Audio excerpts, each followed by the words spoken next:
My name is Austin Pettis. I work at a company called B&W Engineering as an electronics technician. I go to school at Orange Coast College. I like to practice parkour.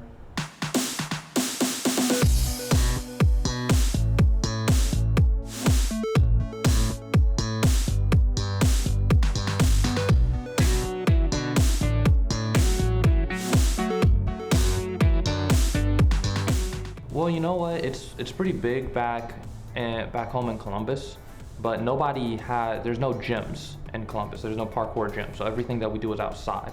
So we'd get together in a group and we'd run around to OSU campus, and I heard about it, went down there and tried it out and started training there. Then I came out here, and California has everything. If you want to do something, there's a place where you can practice it.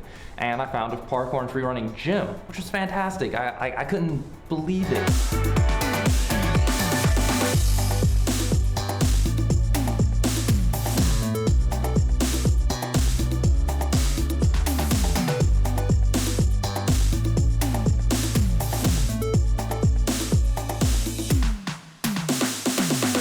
My gym is awesome. It's lots of fun. There's superheroes all over the walls.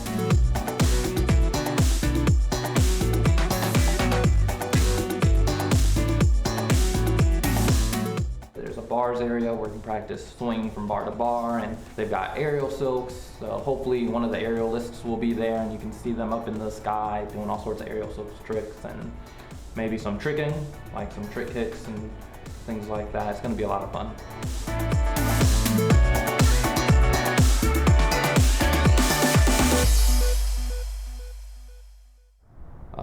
Growing up, my family was very poor. My mom had a thing for criminals, so I've had a few stepdads that were in and out of prison. One guy got taken away by the FBI. That was an exciting time. And then her most recent husband he's more small time, like violent crime sort of deal. He liked to rob people and stuff, so that kind of caused a lot of strife in our family. And made high school like a nightmare. It was so difficult. It was so difficult to just get through that. And by the time I was 18, I just needed to get out and move on with my life, because it's tough. People don't realize when you're 18 you have all the rights of an adult, but the world isn't really designed for you to make it without your parents. Everything is kind of designed, it's assumed that you have someone helping you out, and when you don't, then it's very difficult.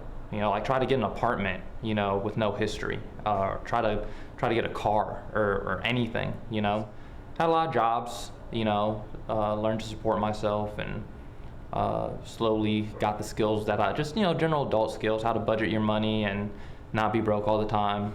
Hard jobs. I stripped floors for a while, which was super, super intense. Stay up all night long, then go to my other job. I bust tables during the day, trying to make ends meet.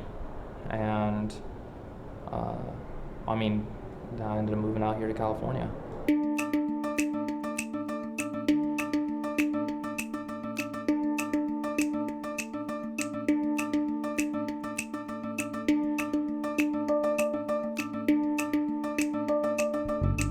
We build test equipment for aerospace companies and semiconductor manufacturers mostly. And what the technology does is it is designed to detect whether or not there are loose particles in the casing of whatever product is being tested. We have pen testers at NASA and Boeing. I'm a pretty well-spoken guy, I learned at a pretty young age how to talk my way out of stuff. That's how I ended up getting my job, is just learn how to talk my way in and out of stuff. One day I went to the library and I checked out a book about electronics, just out of curiosity. Well, I had two roommates, and one of my roommates worked at B&W Engineering. And so the roommate that worked at B&W said, "Hey, we've got an opening for tech." And he asked me a few questions, and I just so happened to know the answers to them. And so from there, he kind of assumed that I knew what I was talking about. And then I got the job.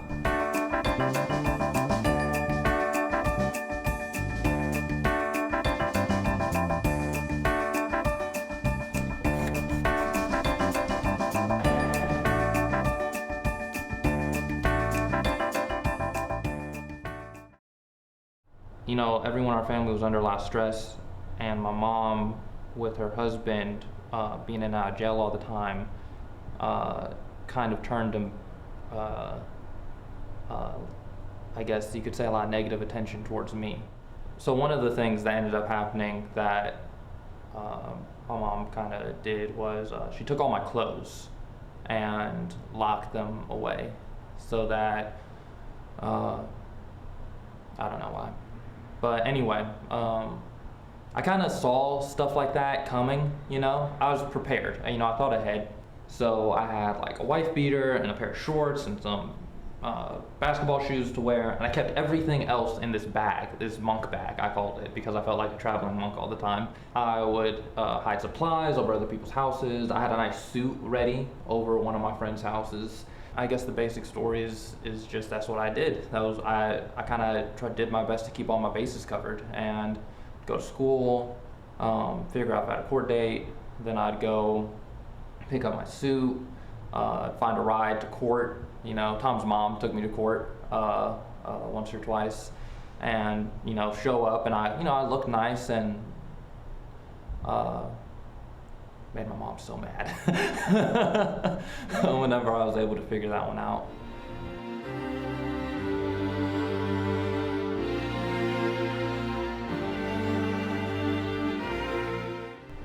You practice a technique or a trick over and over and over and over again until you've got it. You've got the technique.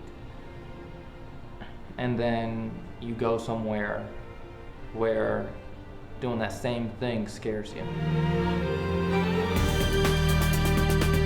For me, I guess the most important aspect of parkour that I've focused on, and there are a lot of different aspects, is overcoming that fear and not allowing it to affect your technique, and finding things that scare you, but that you can do, but they scare you for whatever reason, and then doing them in spite of that fear.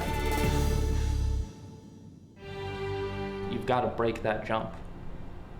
You've got to overcome that fear and do what you can do, and constantly surpass your limits. When you practice it, you practice it, and then finally you do that thing that was impossible before, then it feels great.